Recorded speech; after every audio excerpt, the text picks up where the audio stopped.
बिस्मिल्लाहिर्रहमानिर्रहीम। अस्सलाम वालेकुम नाज़रीन, आप देख रहे हैं रियल फेस मीडिया और मैं हूं आपका मेज़बान मोहम्मद अब्दुर्रहमान।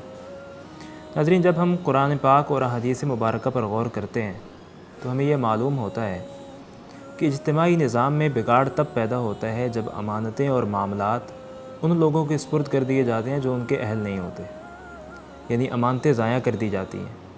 और नबी करीम सल्लल्लाहु अलैहि वसल्लम ने अमानतें ज़ाया करने को क़यामत की एक अलामत के तौर पर ज़िक्र किया है। हदीस मुबारक में आता है कि नबी करीम सल्लल्लाहु अलैहि वसल्लम एक दफ़ा अपनी बात इरशाद फरमा रहे थे कि एक साहब हाज़िर हुए और सवाल किया कि या रसूलल्लाह, क़यामत कब आएगी? तो इस हदीस को रिवायत करने वाले जो सहाबी हैं वो ये कहते हैं कि नबी करीम सल्लल्लाहु अलैहि वसल्लम ने अपनी बात को जारी रखा। सहाबाए किराम जो वहाँ पर मौजूद थे उनमें से बाज़ ने कहा कि नबी करीम सल्लल्लाहु अलैहि वसल्लम ने इनका सवाल सुना नहीं है, और बाज़ सहाबाए किराम ने कहा कि नहीं, सवाल तो सुन लिया है लेकिन आप सल्लल्लाहु अलैहि वसल्लम को उनका सवाल करना पसंद नहीं है। जब नबी करीम सल्लल्लाहु अलैहि वसल्लम अपनी बात इरशाद फरमा चुके तो आपने पूछा कि वो साहब कहाँ हैं जो सवाल कर रहे थे? तो वो खड़े हुए और उन्होंने कहा कि या रसूलल्लाह, मैंने सवाल किया था। तो आप सल्लल्लाहु अलैहि वसल्लम ने फरमाया कि जब अमानतें ज़ाया कर दी जाएंगी तो क़यामत का इंतज़ार करो। तो उन्होंने सवाल किया कि या रसूलल्लाह, अमानतें ज़ाया करने का मतलब क्या है? तो आपने फरमाया कि जब मामले को उसके गैर अहल के सुपुर्द कर दिया जाएगा।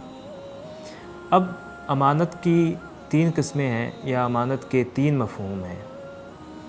इसका पहला तसव्वुर तो वो है जो एक ज़ाती या शख्सी तसव्वुर है, यानी आपको अगर कोई शख्स अपनी बात बताता है और वो ये कहता है कि ये मेरा राज है, मेरी अमानत है, और आपने ये बात किसी को बतानी नहीं है, लेकिन आप वो बात किसी को बता देते हैं, तो आपने वो अमानत ज़ाया कर दी। इसी तरह से अगर कोई शख्स आपके पास अपनी रकम रखवाता है और वो ये चाहता है कि आप उस रकम की हिफाजत करें और जब वक्त होगा, उसको ज़रूरत होगी, तो वो आपसे वो रकम ले लेगा, लेकिन आप उस रकम की हिफाजत नहीं कर पाते, तो आपने अमानत को ज़ाया कर दिया।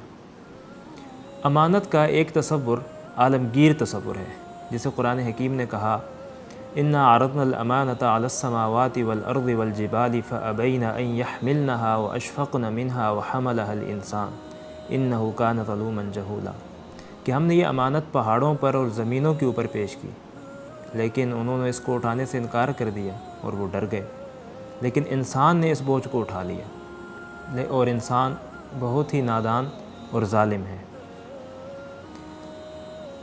अमानत का एक तीसरा तसव्वुर जो हमें नज़र आता है वो ये है कि जो हुक्मरान होते हैं वो अमानतदार हों और वो ओहदों की तक़सीम के अंदर अमानतदारी को तरजीह दें।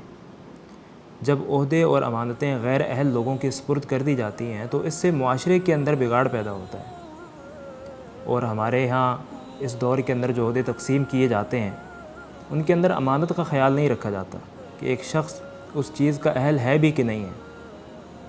मुख्तलिफ़ दोस्तियों की बुनियाद पर ओहदे तक़सीम किए जाते हैं, लिसानी तासुबात की बुनियाद पर ओहदे तक़सीम किए जाते हैं, सूबाइयत की बुनियाद पर ओहदे तक़सीम कर दिए जाते हैं, लेकिन अमानत को तरजीह नहीं दी जाती। हज़रत यूसुफ़ अलैहिस्सलाम ने जब बादशाह को उसके ख्वाब की ताबीर बताई कि देखो, पहले 7 साल बारिश होगी और उसके बाद 7 साल जो होंगे उनके अंदर कहत पड़ेगा, और फिर आपने अपने आप को पेश किया कि जो ख़जाने की ज़िम्मेदारी है ये मेरे सुपुर्द कर दी जाए, और फिर आपने 2 खुसूसियात ज़िक्र की कि इन्नी हफ़ीज़ुन अलीम, कि मैं इसकी हिफाजत भी करने वाला हूँ और मैं इस मामले को जानने वाला भी हूँ। तो अगर 2 सिफ़ात, ये वाली 2 सिफ़ात किसी इंसान के अंदर पाई जाती हैं तो वो किसी ओहदे का अहल है। एक तो यह है कि वो उस मामले को जानता ही नहीं है, तो उसके सुपुर्द तो वो मामला नहीं करना चाहिए। एक यह है कि वो उस मामले को तो जानता है लेकिन वो ख़यानत करता है, मामले को जानते बूझते हुए भी वो परले दर्जे का ख़ाइन है।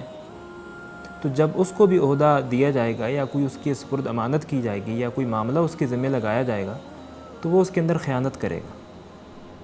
लेकिन हमारे यहाँ ओहदे बाकायदा मांगे जाते हैं और ये नहीं देखा जाता कि ये कितनी बड़ी ज़िम्मेदारी है। अगर एक शख्स का हक़ भी आपने मार लिया और उसका हक़ ज़ाया हो गया तो क़यामत के दिन आप क्या जवाब देंगे?